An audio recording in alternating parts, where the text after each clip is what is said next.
אל מלך נאמן.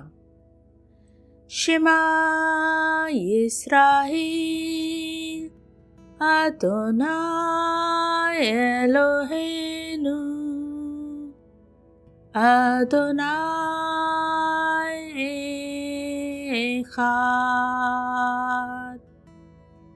ברוך שם כבוד מלכותו לעולם ועד.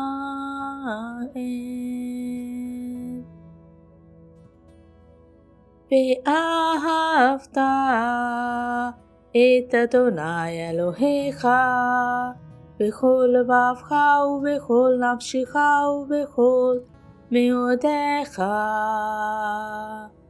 והיו הדברים האלה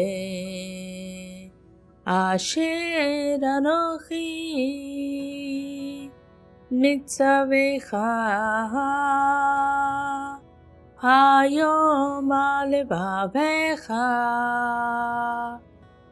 ושיננתם לבניך, ודיברת בם בשבתך בביתך, ובלכתך בדרך, ובשוכבך ובקומך,